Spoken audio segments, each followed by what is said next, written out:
Est-ce que tu as vérifié ton téléphone dans les 5 dernières minutes? Sois honey. Il est probable que oui. Ou peut-être que tu as cette vidéo en fond sonore pendant que tu scrolles sur une autre application. Nous vivons dans une époque étrange. Jamais dans l'histoire de l'humanité, nous n'avons eu accès à autant d'informations. Et pourtant, jamais nous n'avons eu autant de mal à simplement penser. Tu ressens probablement ce brouillard cérébral. Cette fatigue qui ne vient pas d'un effort physique, mais d'une surcharge mentale.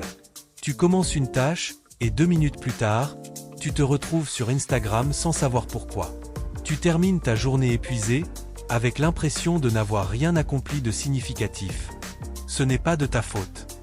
Mais c'est ton problème. Bienvenue dans l'économie de l'attention. Un monde où des milliers d'ingénieurs dans la Silicon Valley sont payés des millions pour une seule chose, hacker ton cerveau et voler ton temps. Aujourd'hui, nous allons reprendre ce qui t'appartient. Nous allons parler du seul vrai super-pouvoir du XXIe siècle, la capacité à se concentrer.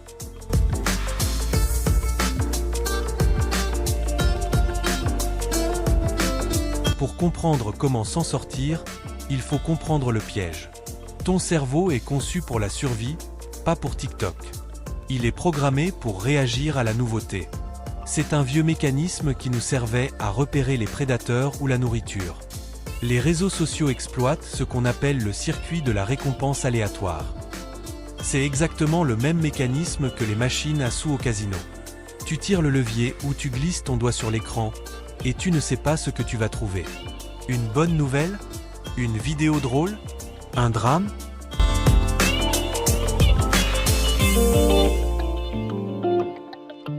Cette incertitude libère de la dopamine. Et la dopamine, c'est la molécule du encore. Elle ne te donne pas du plaisir, elle te donne l'envie de chercher du plaisir. C'est pour cela que tu peux scroller pendant 2 heures sans jamais te sentir réellement satisfait. Tu es dans une boucle de désir sans fin. Le résultat? Ton seuil de tolérance à l'ennui s'est effondré. Dès que ton esprit n'est pas stimulé pendant 3 secondes, il panique. Il cherche sa dose. Et c'est là que le mythe du multitâche entre en jeu.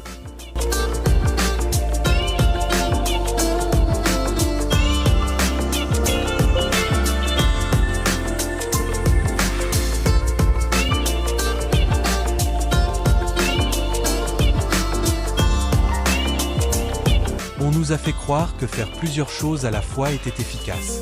C'est un mensonge biologique. Le cerveau ne fait pas de multitâche. Il fait du switch tasking. Il passe d'une tâche A à une tâche B très vite. Mais à chaque fois que tu changes, tu paies une taxe cognitive. Tu perds en QI. Tu perds en profondeur. En glorifiant le multitâche, nous avons élevé une génération d'esprits fragmentés.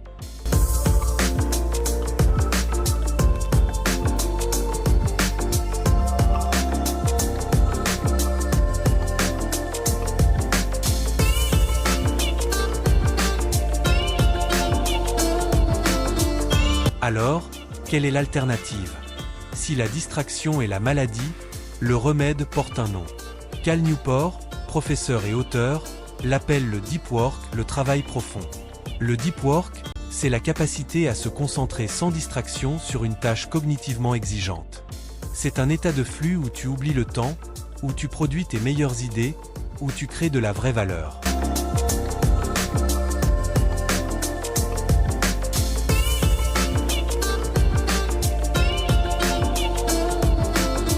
Regarde autour de toi. La plupart des gens font du shallow work, travail superficiel, répondre à des mails, organiser des réunions, liker des posts. C'est facile à reproduire. Une IA peut le faire. Mais écrire un livre, coder une application complexe, élaborer une stratégie d'entreprise, ou même apprendre une nouvelle langue, cela demande de la profondeur.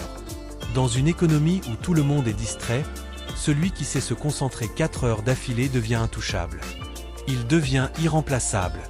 La concentration n'est plus juste une soft skill, c'est un avantage concurrentiel majeur. C'est le nouveau QI. Mais attention, le deep work est difficile. C'est comme la musculation pour le cerveau. Au début, ça fait mal. Tu auras envie de vérifier ton téléphone après 5 minutes. C'est normal. Ton cerveau est en sevrage.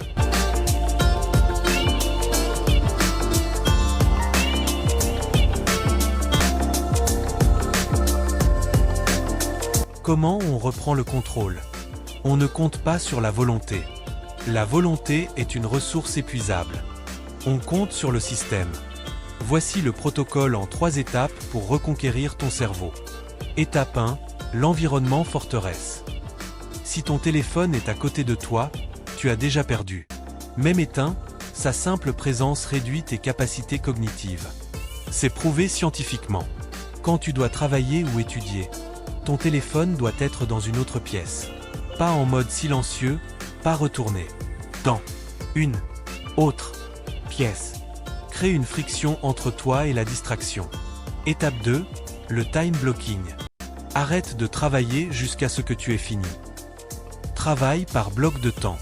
Utilise la technique Pomodoro pour commencer, 25 minutes de travail, 5 minutes de pause, et vise des blocs de 90 minutes. Pendant ces blocs, c'est tolérance zéro pour la distraction.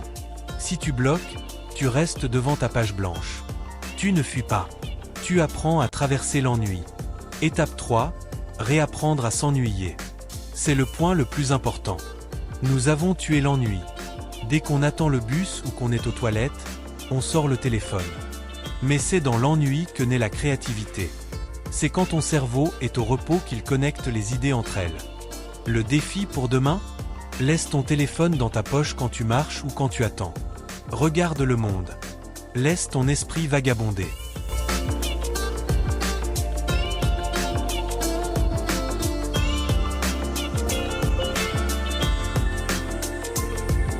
Au final, ce n'est pas une question de productivité.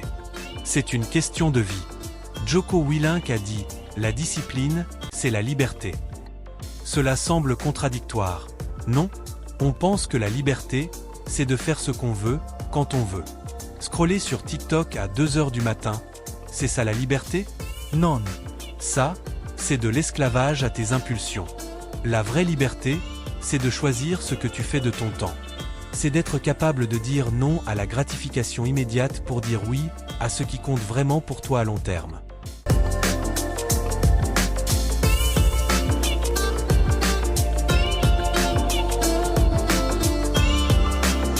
Ton attention est ta ressource la plus précieuse que ton argent.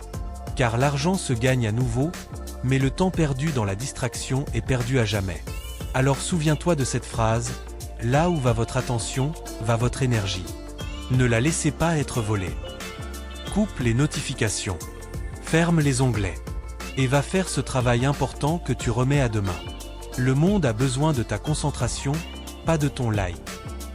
À toi de jouer.